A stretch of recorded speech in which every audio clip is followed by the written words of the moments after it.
Hello DG aspirants, welcome back to EduPod.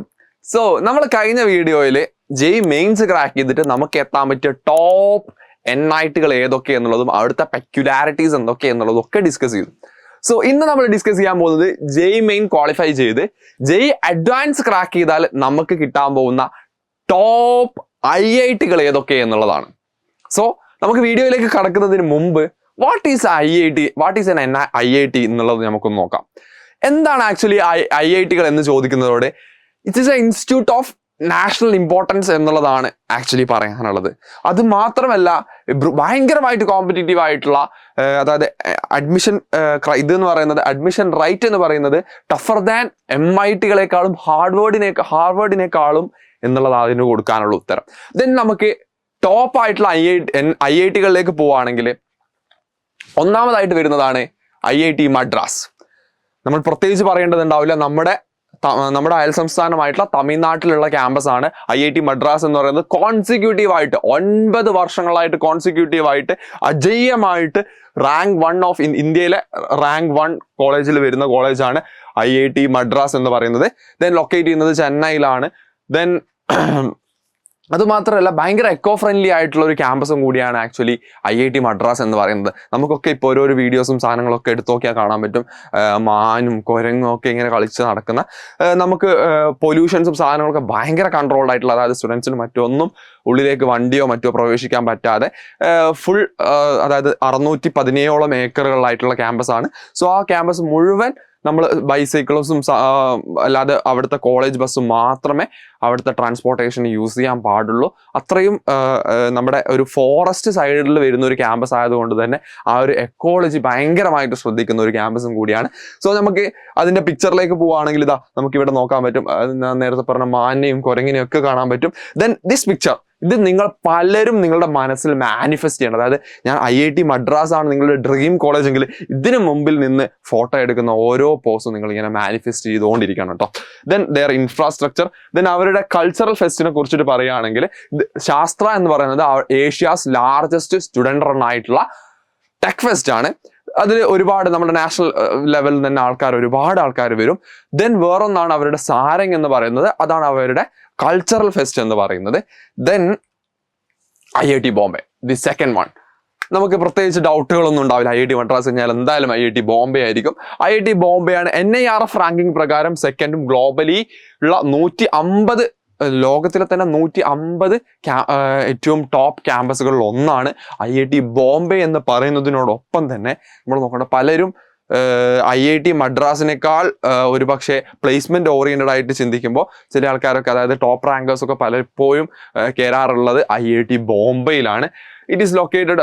പിന്നെ ബോംബെ എന്ന് പറയുമ്പോൾ നമുക്കറിയാം, അതായത് സ്ട്രോങ് ഇൻഡസ്ട്രിയൽ എക്സ്പീരിയൻസും സാധനങ്ങളൊക്കെ കിട്ടുന്നത് കൊണ്ട് തന്നെ അത് പ്ലേസ്മെന്റ്സിനെയും കാര്യങ്ങളൊക്കെ നന്നായിട്ട് ഇൻഫ്ലുവൻസ് ചെയ്യാറുണ്ട്. അതോടൊപ്പം തന്നെ ഓൺട്രപ്രണർഷിപ്പും സ്റ്റാർട്ടപ്പ് കൾച്ചറൊക്കെ വളരെ നന്നായിട്ടുള്ള ക്യാമ്പസാണ് IIT ബോംബെ എന്ന് പറയുന്നത്.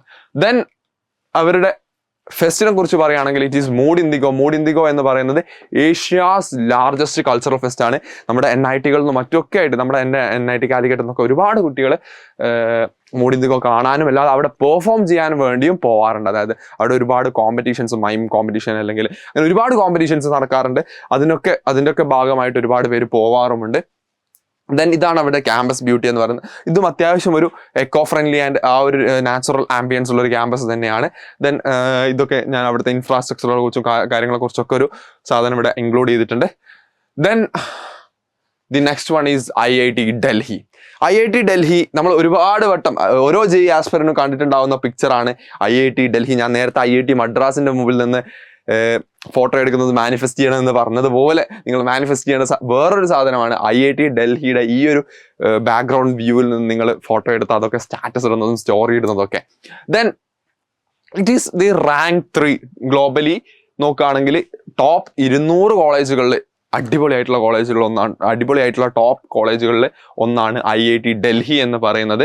ദെൻ നമുക്ക് ഡൽഹി ആയതുകൊണ്ട് തന്നെ ഇൻഡസ്ട്രിയൽ എക്സ്പീരിയൻസിനെ കുറിച്ചും കാര്യങ്ങളെ കുറിച്ചും ഒന്നും പ്രത്യേകിച്ച് പറയേണ്ടതുണ്ടാവില്ല. ഇന്റർ ഡിസിപ്ലിനറി ആയിട്ട് ഒരുപാട് പേര്, അതായത് IIT ഏറ്റവും കൂടുതൽ പേര്, അതായത് ഒരുപാട് സിവിൽ സർവൻറ്റുകളെ പ്രൊഡ്യൂസ് ചെയ്തിട്ടുള്ള IIT ആണ് ആക്ച്വലി IIT ഡൽഹി എന്ന് പറയുന്നത്. ദെൻ IIT ഡൽഹിയുടെ റണ്ടോസോ എന്നുള്ളതാണ് അവരുടെ കൾച്ചറൽ ഫെസ്റ്റ് എന്ന് പറയുന്നത്.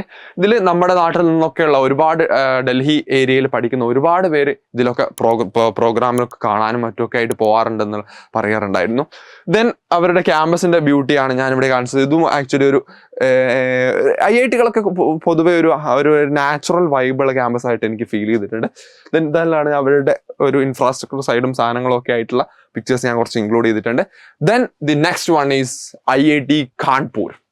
IIT കാൺപൂരിനെ കുറിച്ച് പറയുമ്പോൾ വൺ ഓഫ് ദി ഓൾഡസ്റ്റ് IIT-കളിൽ ഒന്നാണ് ആക്ച്വലി IIT കാൺപൂർ എന്ന് പറയുന്നത്. പിന്നെ വേറെ ഒന്നെന്ന് പറയുന്നത് ഇന്ന് ഏറ്റവും ടോപ്പായിട്ടുള്ള ബ്രാഞ്ചുകളിൽ ഒന്നായിട്ടുള്ള കമ്പ്യൂട്ടർ സയൻസിൽ ആദ്യമായിട്ട് BTech programme തുടങ്ങിയിട്ടുള്ളത് IIT കാൺപൂരിലാണ്.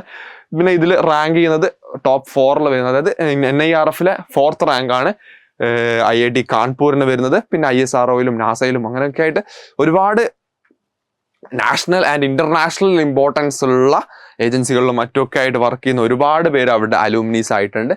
Then the next അവരുടെ കൾച്ചറൽ ഫെസ്റ്റിനെ കുറിച്ചിട്ട് പറയുകയാണെങ്കിൽ അന്തരാഗ്നി എന്ന് പറയുന്നതാണ് അവരുടെ കൾച്ചറൽ ഫെസ്റ്റ്. ഇത് ഓൾഡസ്റ്റ് ആയിട്ടുള്ള കൾച്ചറൽ ഫെസ്റ്റ് ആണ്. ആ ഒരു UP ഏരിയ എന്നുള്ള എല്ലാവരും പങ്കെടുക്കുന്ന ഒരു കൾച്ചറൽ ഫെസ്റ്റും കൂടിയാണ്. പുറത്തുനിന്നുള്ള ആൾക്കാർക്കൊക്കെ എൻട്രി വരുന്ന കൾച്ചറൽ ഫെസ്റ്റും കൂടിയാണ് അന്തരാഗ്നി എന്ന് പറയുന്നത്. Then the next one is IIT Kharagpur. IIT ഖരഗ്പൂരിനെ കുറിച്ചിട്ട് നമ്മൾ പ്രത്യേകിച്ച് പറയേണ്ടതുണ്ടാവില്ല. ആദ്യമായിട്ട് ഇന്ത്യയിൽ ഉണ്ടായിട്ടുള്ള IIT ആണ് IIT ഖരഗ്പൂർ. IIT ഖരഗ്പൂരിനെ കുറിച്ച് പറയുമ്പോൾ നമുക്ക് എപ്പോഴും നമ്മുടെ നാവിൻ തുമ്പത്ത് വരുന്ന പേരാണ് Sundar Rajan Pichai, the CEO of ഗൂഗിളിന്റെ CEO പഠിച്ചിട്ടുള്ള കോളേജാണ് IIT ഖരഗ്പൂർ എന്ന് പറയുന്നത്. സ്ട്രോങ് അലൂമിനി നെറ്റ്വർക്ക് ഒക്കെ ഉള്ള കോളേജാണ്. സോ പിന്നെ ആദ്യമായിട്ടുണ്ടായിട്ടുള്ള IIT ആയതുകൊണ്ട് തന്നെ ഒരുപാട് ഒരു ഹിസ്റ്റോറിക്കലി കൂടെ അതിന് ഭയങ്കരമായിട്ടുള്ള ഇമ്പോർട്ടൻസ് ഉള്ള ഒരു ക്യാമ്പസാണ് IIT ഖരഗ്പൂർ എന്ന് പറയുന്നത്.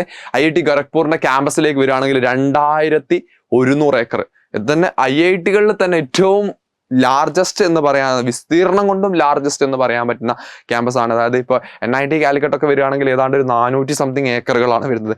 400 സംതിങ്ങിൽ ഏതാണ്ട് ഒരു 5 ഇരട്ടിയിലധികമാണ് ആക്ച്വലി IIT ഖരഗ്പൂർ എന്ന് പറയുന്നത്. ഒരുപാട് സ്ട്രീം ഓഫ് എഞ്ചിനീയറിംഗ്സും സാധനങ്ങളും ഒക്കെ ഉണ്ട്. വളരെ ഒരു നിങ്ങൾക്ക് ഭയങ്കരമായിട്ടുള്ള ഒരു ക്യാമ്പസ് എക്സ്പ്ലോഷർ പ്ലസ് അലൂമിനി നെറ്റ്വർക്കും കൂടെ കിട്ടാൻ സാധ്യതയുള്ള ഒരു കോളേജാണ് IIT ഖരഗ്പൂർ എന്ന് പറയുന്നത്. Then the spring fest is one of the oldest and largest fest എന്ന് പറയുന്നത്. അവരുടെ ഫെസ്റ്റാണ് സ്പ്രിംഗ് ഫെസ്റ്റ് എന്ന് പറയുന്നത്. ഇത് അത്യാവശ്യം അത്യാവശ്യം നല്ലൊരു പ്രോഗ്രാമാണ് സ്പ്രിംഗ് ഫെസ്റ്റ് എന്ന് പറയുന്നത്. പിന്നെ ഞാൻ അവരുടെ കുറച്ചു ക്യാമ്പസിന്റെ ഓരോരോ സൈഡുകളിലായിട്ടുള്ളതും അവരുടെ ക്യാമ്പസ് ആംബിയൻസിനെ കുറിച്ചിട്ടുള്ള കുറച്ച് ഫോട്ടോസ് ഇവിടെ ഇൻക്ലൂഡ് ചെയ്തിട്ടുണ്ട് നമ്മുടെ സ്ലൈഡ്സിൽ. ദെൻ ഇതാണ് അവരുടെ ഇൻഫ്രാസ്ട്രക്ചർ എന്ന് പറയുന്നത്. Then the next one is IIT Hyderabad. അതായത് IIT ഹൈദരാബാദിനെ കുറിച്ച് പറയുമ്പോൾ അതിന്റെ ഗ്രോത്ത് എന്ന് പറയുന്നത് ഭയങ്കരമാട്ടോ. അതായത് നേരത്തെ കാണിച്ച IIT ഖരഗ്പൂർ എന്ന് പറയുന്നത് 1951-ലും IIT കാൺപൂർ എന്ന് പറയുന്നത് 1959-ലൊക്കെ ഉണ്ടായിട്ടുള്ള, അതായത് ഒരുപാട് മുമ്പേ ഉണ്ടായിട്ടുള്ള ഒരുപക്ഷെ ജവഹർലാൽ നെഹ്റുവിന്റെ ഒക്കെ കാലഘട്ടത്തിൽ ഉണ്ടായിട്ടുള്ള കോളേജാണ് IIT ഖരഗ്പൂർ എന്നൊക്കെ പറയുന്നത്. ദെൻ IIT ഹൈദരാബാദ് എന്ന് പറയുന്നത് റീസെന്റ്, അതായത് 2008 സ്ഥാപിച്ചതാണെങ്കിൽ പോലും ആദ്യമായിട്ട് AI, അതായത് ആർട്ടിഫിഷ്യൽ ഇന്റലിജൻസിനെ കുറിച്ചും മെഷീൻ ലേണിങ്ങിനെ കുറിച്ചൊക്കെയുള്ള കോഴ്സുകൾ ആദ്യമായിട്ട് ഇന്ത്യയിൽ കൊണ്ടുവന്നത് IIT ഹൈദരാബാദാണ്. ആക്ച്വലി പിന്നെ വേറൊരു സംസാരം എന്ന് പറഞ്ഞാൽ IIT ഹൈദരാബാദിനെ കുറിച്ച് പറയുമ്പോൾ IIT ഹൈദരാബാദ് എന്ന് പറയുന്നത് ഒരു ടെക് ക്യാപിറ്റലായി പയ്യെ മാറിക്കൊണ്ടിരിക്കുകയാണ്. സോ ആ രീതിക്കുള്ള എക്സ്പോഷറും കിട്ടുന്നത് കൊണ്ട് തന്നെ നല്ല പ്ലേസ്മെന്റ്സും സാധനങ്ങളും ഒക്കെ അവിടെ വരുന്നുണ്ട്. സോ IIT ഹൈദരാബാദ് അങ്ങനെ ടോപ്പിലേക്ക് വന്നുകൊണ്ടിരിക്കുന്ന ഒരു കോളേജാണ്. Then the next one is അവരുടെ ഫെസ്റ്റുകളെ കുറിച്ചിട്ട് പറയുകയാണെങ്കിൽ ഇലാൻ ആൻഡ് വിഷൻ എന്ന് പറയുന്നതാണ് അവരുടെ ഫെസ്റ്റ് എന്ന് പറയുന്നത്. It is A cultural and techno management ആയിട്ടുള്ള ഒരു ഫ്യൂഷൻ ഫെസ്റ്റ് ആണ് ആക്ച്വലി ഇലാൻ ആൻഡ് വിഷൻ എന്ന് പറയുന്നത്. പിന്നെ അവരുടെ ഫെസ്റ്റിലേക്കൊക്കെ വരികയാണെങ്കിൽ അത്യാവശ്യം നമുക്ക് അവിടുത്തെ ഫെസ്റ്റിന്റെ പിക്ചേഴ്സ് ഇൻക്ലൂഡ് ചെയ്യാൻ വിട്ടുപോയിട്ടുണ്ട്. ദെൻ ഇത് അവരുടെ ക്യാമ്പസിന്റെ ആംബിയൻസും അതോടൊപ്പം തന്നെ അവരുടെ ഇൻഫ്രാസ്ട്രക്ചറും സാധനങ്ങളൊക്കെ കാണിക്കുന്ന കുറച്ച് പിക്ചേഴ്സ് ഞാൻ ഇതിൽ ഇൻക്ലൂഡ് ചെയ്തിട്ടുണ്ട്. ദെൻ ഇതിൽ ഞാനിപ്പോൾ ഏതാണ്ടൊരു IIT-കളെ കുറിച്ചിട്ടൊക്കെ ടോപ്പായിട്ടുള്ള എല്ലാ IIT-കളെ കുറിച്ചിട്ടും സംസാരിച്ചിട്ടുണ്ട്. സോ ഇതിൽ നിങ്ങൾക്ക് ഏറ്റവും ഇഷ്ടപ്പെട്ട IIT ഏതാണെന്നും നിങ്ങൾക്ക് നിങ്ങളുടെ പഠിക്കാൻ നിങ്ങളുടെ ആഗ്രഹം അല്ലെങ്കിൽ നിങ്ങൾ നിങ്ങൾ ഭാവിയിൽ പഠിക്കാൻ എനിക്ക് ഏറ്റവും താല്പര്യമുണ്ട് എന്ന് ഞാൻ ആഗ്രഹിക്കുന്ന കോളേജ് ഏതാണെന്നും ജസ്റ്റ് കമൻറ്റ്. അതോടൊപ്പം തന്നെ നമ്മൾ ടോപ്പ് IIT കുറിച്ചും ടോപ്പ് NIT കുറിച്ചും വീഡിയോ ചെയ്തു. ഇനി നമ്മൾ ഏത് ഇൻസ്റ്റിറ്റ്യൂട്ടിൻ്റെ ടോപ്പാണ് നിങ്ങൾക്ക് മുന്നിൽ എത്തിക്കേണ്ടത് നിങ്ങളൊന്ന് കമൻറ്റിൽ മെൻഷൻ ചെയ്യും. Then bye bye.